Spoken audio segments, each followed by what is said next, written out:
अल्हम्दुलिल्लाहि रब्बिल आलमीन अल्फ़ा सलातु व सलाम अला सय्यिदिल मुरसलीन अम्मा बाद फ़अऊज़ु बिल्लाहि मिनश शैतानिर रजीम बिस्मिल्लाहिर रहमानिर रहीम।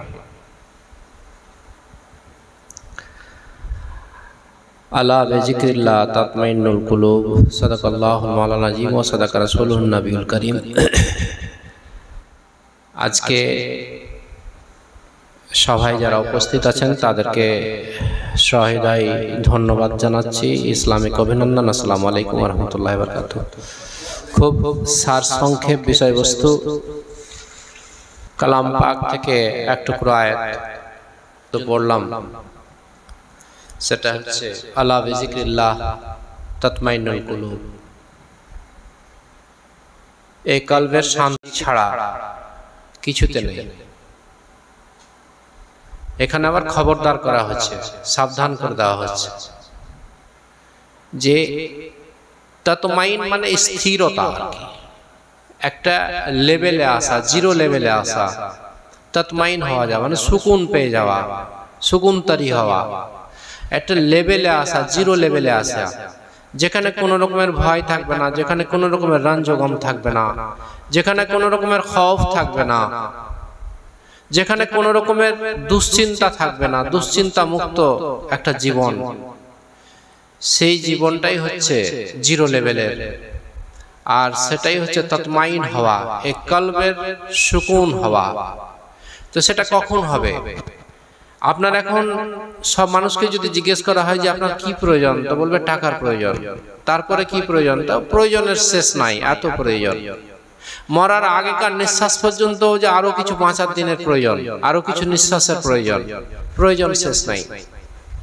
কিন্তু এই পার্থিব জগৎটা যদি মানুষ একটু ভাবে, বেশি কিছু নয়, ঘুমোতে যাওয়া আধ ঘন্টা আগে বা 10 মিনিট আগে যদি মানুষ নিজেকে নিয়ে ভাবে, সে যে ধর্মেরই হোক, এখানে কোনো মানে রাখে না যে আমি অমুক ধর্মের অমুক ধর্মের।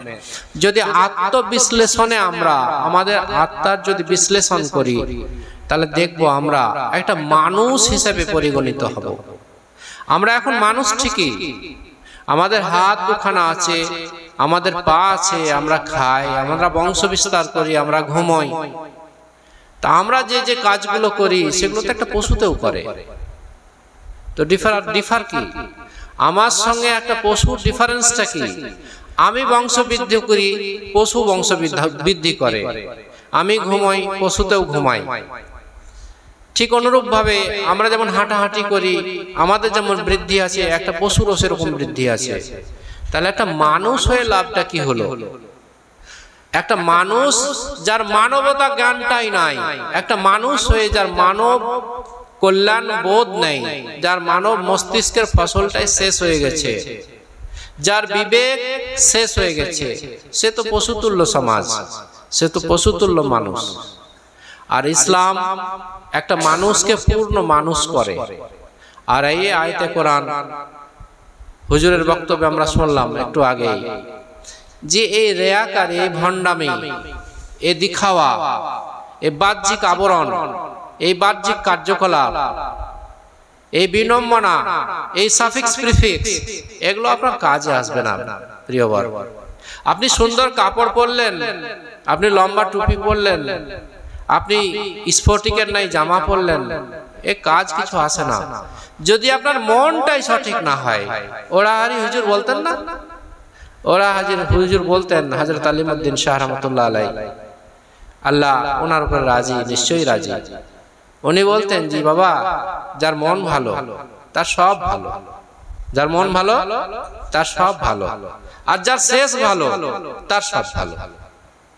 দুটো জিনিস, যার মন ভালো তার সব ভালো, আর যার শেষ ভালো তার সব ভালো। তাহলে মনেই যদি আমার আলপনা থাকে, দুনিয়ার আলপনা আঁকা থাকে, এই মনের মধ্যে যদি আমার প্রতিনিয়ত আমার স্বপ্নের মধ্যেও আমি দৌড়াচ্ছি, বিজনেস করছি, চাষে ঘাটে ওপরকার জমিওয়ালার গোয়াল ফুটিয়ে দিচ্ছি, নিচে আমার জমি আছে, স্বপ্নে করছি এটা, বাস্তবে তো সূরা ইয়াসিন শরীফ পড়ে উজুর অবস্থাতে গোয়াল ফুটিয়ে দিচ্ছি।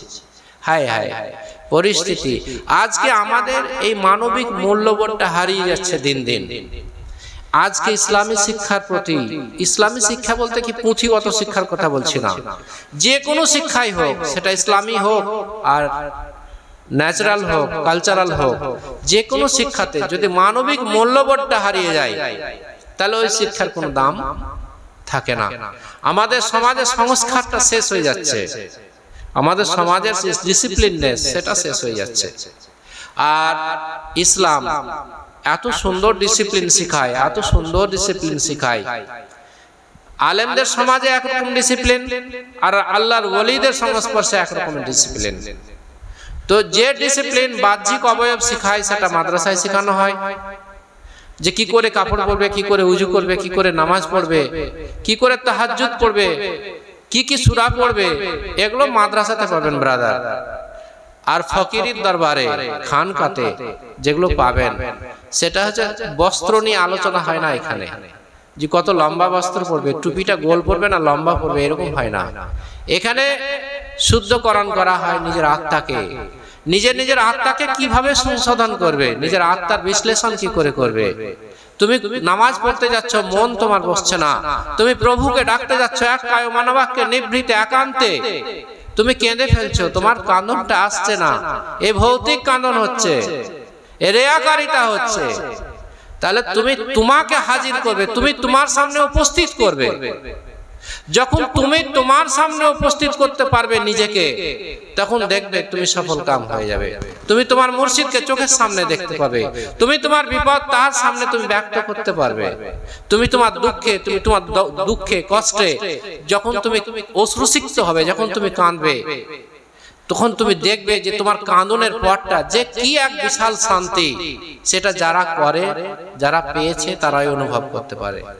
ধরুন আপনার খুব বিপদ চলছে, মেয়ের বিয়ে, বাড়িতে অভাব অনটন, আপনি নিভৃতে কান্নাকাটি করছেন, আপনার শায়েখ আপনার সামনে হাজির আছে, উনাকে দেখে আপনি কাঁদছেন, উনাকে ধরলেন, মাথায় হাত দিলেন, কদম বসি করলেন, কিছুক্ষণ পরে আপনার বিভোর কেটে গেল, আপনি কন্দন অবস্থায় আছেন, অশ্রুসিক্ত অবস্থায় আছেন। এই কাইফিয়াত আলাদা কাইফিয়াত, এ কোথায় পাবেন আপনি? মাদ্রাসায় শিক্ষা হয় না এগুলো। এই শিক্ষা অর্জন করতে গেলে মুর্শিদের জুতা সোজা করতে হবে, এই শিক্ষা অর্জন করতে গেলে মুর্শিদের কাপড় কেচে দিতে হবে, এই শিক্ষা অর্জন করতে গেলে মুর্শিদের বলা না বলা কথাগুলোকে নিজের অন্তরে মানে কি করতে হবে, ধরতে হবে, তাহলে তবেই হবে। আর একদিনে হয় না, এই লাইন বড় কঠিন, এই লাইনটা বড় কঠিন। ওই হিসাবে আমাদের হৃদয়কে পাক করতে হবে। মেন কথা হচ্ছে আমাদের হার্ট এন্ড সোল যেটা আছে না, এটাকে পাক করতে হবে। আর মনের মধ্যে যদি বিভিন্ন রকমের আলপনা আঁকা থাকে, আর নামাজে দাঁড়িয়ে গেলাম, তো আমি সিজদা কাকে করছি? দেখুন তো দেখি, আমি সিজদা, আমি কেবলামুখী দাঁড়িয়ে গেলাম, সত্যি কথা বলেন দেখি, আমি কেবলামুখী দাঁড়িয়ে গেলাম, সিজদা করলাম, রুকুতে গেলাম, ওয়ারকাউ মা রাকিন, রুকু করনে ওয়ালাদের সাথে রুকু করো। কে ইমাম সাহেবদের পিছনে রুকু করার হুকুম আছে? এমন তো নয়। সিজদা করার, যারা সিজদা করছে ইমাম সাহেবের পিছনে সিজদা করছি, কি তার সঙ্গে সিজদা করার হুকুম আছে? তা তো নয়। তো যাই হোক, অনেক লম্বা আমাদের এই আলোচনা, শেষ হবে না। এর এত মধু, এত মজা আছে, বিশ্লেষণ করলে, আত্মবিশ্লেষণ করলে শুধু মজাই আর মজা পাবেন। এখানে কোনো নেগেটিভ সাইটই নেই, এখানে কোনো নেগেটিভ সাইট নেই। এত মজা, এত মজা, দুঃখেও মজা, সুখেও মজা, সব কিছুতে মজা, অভাবে মজা, উল্লাসে মজা, অপমানে মজা, সবকিছুতেই মজা আছে। আপনাকে অপমান করলো, আল্লাহ রাসূল সাল্লাল্লাহু আলাইহি ওয়াসাল্লামের দিকে খেয়াল করে নেন, যে তায়েফে পাথর মারা হয়েছিল, দেখুন মজা বের হবে। তো এইরকম ধরনের যখন আপনি আপনাকে নিজেকে নিজের সামনে উপস্থাপন করতে পারবেন, তখন শুধু মজা আর মজা বেরোবে। ওই হিসাবে আমরা চেষ্টা করবো ইনশাআল্লাহ আজিজ, যে আমরা মাদ্রাসায় তো পড়বো, তার সঙ্গে সঙ্গে যেন খানকার সঙ্গে একটা লিঙ্ক থাকে। সে হোক না চিশতিয়া হোক, সাহরওয়ার্দিয়া হোক, নকশবন্দিয়া হোক, কাদরিয়া হোক, সমস্যা নেই। যে কোনো দরবারের সঙ্গে একটা লিঙ্ক যেন থাকে। খ্যাপা কুকুরের মতো যাব, তাণ্ডবের মধ্যে নাই, ভিড়ের মধ্যে নয়, একাকে এক কোনায় নিভৃতে বসবো, দেখবেন ওনার ফায়েজ আপনার দিকে বেশি যাবে, আপনি করে দেখবেন বেশি যাবে। তো এই বলেই আমি পড়েছিলাম কালাম পাকের আয়াত, বিসমিল্লাহির রহমানির রহিম, আলা বিজিক্রিল্লাহ তাতমাইনুল কুলুব। আল্লাহ জিকির ছাড়া এই মনের, এই কলবের শান্তি আসা সম্ভব নয়। যদি আল্লাহকে আমি হাজির ও নাজির জানি, তো কলব আপনা আপনি একটা জিরো লেভেলে আসবে, যেখানে কোনো রকমের কৈফিয়ত হবে না, টাকা থাকলেও হবে না, না থাকলেও হবে না। তো যাই হোক, হয়তো আমি বলছি আমার মধ্যে অনেক রিপুতে আমি পরিপূর্ণ, আমি দোষে ভরা আমার জীবন, ঠিক আপনাদেরও হয়তো অনেক সুন্দর জীবন হতে পারে। তো যদি একটু আধটু খারাপ থাকে সেগুলোকে সংশোধন করার চেষ্টা আমরা করব।